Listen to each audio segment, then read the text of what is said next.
When was the last time you really felt the country was on the right track? It's probably been a while. Our politicians are not being straight with us. Each party offers painless solutions that protect special interests and reward millionaire lobbyists. At a time when America is going to choose our next president, let's begin a serious discussion about how best to proceed as a nation.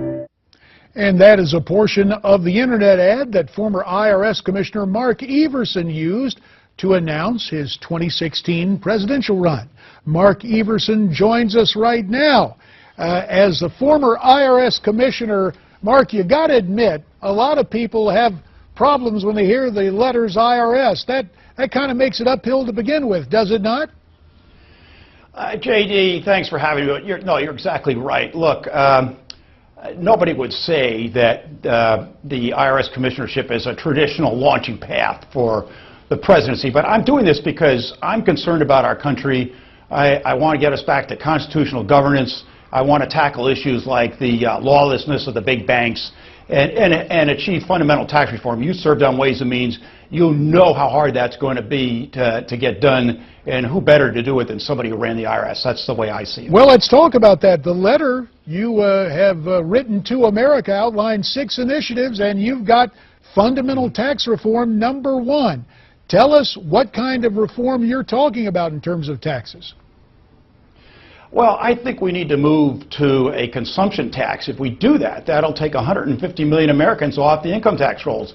They won't have to file a tax return. It'll provide for continued growth of our economy. Most economists think this will really help, but it will retain the progressivity which we should have, JD, in the tax code. Those of us who have made more or make more, I think, should pay relatively more. So what you do is you get the consumption tax in, you take most Americans off the income tax rolls, but you leave the income tax in for the high end. But you can bring down the rates if you do this, both on the income tax and actually the corporate tax too, and make our businesses more competitive overseas. Now it's interesting, Mark, because what you're mentioning is a combination of what we have now, tax returns for wealthy Americans ostensibly, but also this new kind of consumption tax for everybody else. Why not just one? Why not a consumption tax for everybody? JD, it won't be progressive if you do that. And I think that go back to where the income tax started. It started a century ago, and it was only for the high-end earners. I think that progressivity has served us well as a nation. The concept that if you have more, you pay relatively more. The proposal that I'm putting forward won't redistribute the wealth. It will keep the contributions, if you will, of the high end and the middle where they are now. So I think that's workable. I think everybody can get their arms around it. But think of all the millions of Americans this time of year who are scratching their heads and trying to figure out how to do their taxes. This will relieve them of that burden of dealing with the IRS. And frankly, JD, you served on the Ways and Means. We worked together.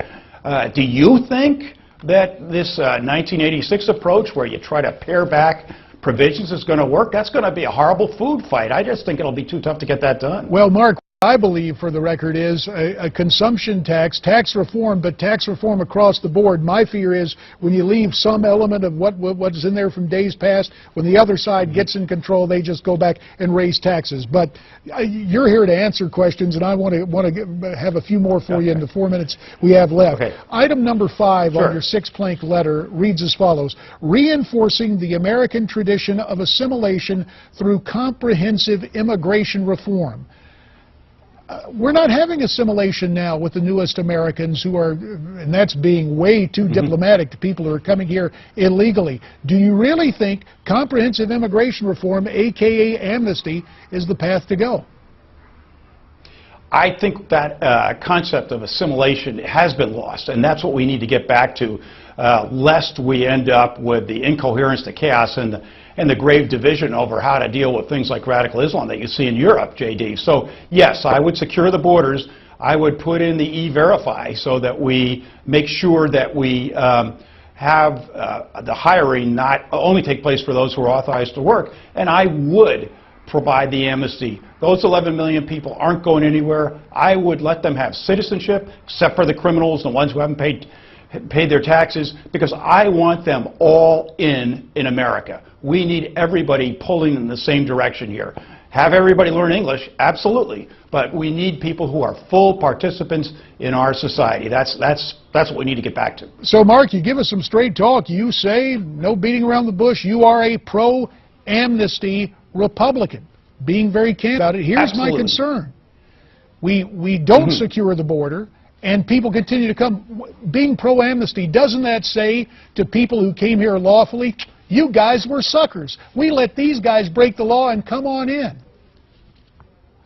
Yeah, amnesty is always a difficult concept in that regard. You know, people say we should have it in the tax code too. But I think if we strengthen the control over the borders, and again, you control that, you reduce that magnet of employment by checking the credentials of everybody who's seeking a job, I think you can choke off that future illegal immigration, and then you can get the country all pulling together through that renewal of the tradition of assimilation. What I talk about, J.D., throughout my letter to America that you reference is we've got to build back our sense of community. It used to be that we had, one town. You had some people lived on one side of the tracks, some lived on the other side of the tracks, and it was still one community. We've lost that, and part of it is about the big banks and the way they operate to their own interests. There are a whole series of issues. Shared sacrifice in terms of national service, but we've got to do everything we can to get us back as one nation. And not only being one nation, but in the 1 minute that remains, you say you're going to serve one term if elected. Why? I just think there's politics in this. If I'm elected, I will govern with a traditional deference to the Congress. I respect the limited powers of the presidency. My record both at the INS and the IRS was to execute the law as written. I can tell you, though, from having served, J.D., in two very different administrations, that what happens is by year 3, everybody up and down the line is thinking about the reelect, and that's wrong. They should be thinking about the country first and not the self-interest of reelection politics. And Mark Everson, if voters want to find out more about you, what's your website? MarkForAmerica.com, J.D. Fair enough. Mark, we may not agree on everything, like amnesty, but I'm very pleased you could take the time to join us, as you do today from Newsmax, New York. Maybe you can go set those big banks on Wall Street straight during the visit. Admittedly, it's an uphill climb, but anyone who is willing to run for public office deserves our respect. And Mark Everson, you have it, as well as our thanks. America's Forum will continue from Newsmax TV right after this news update.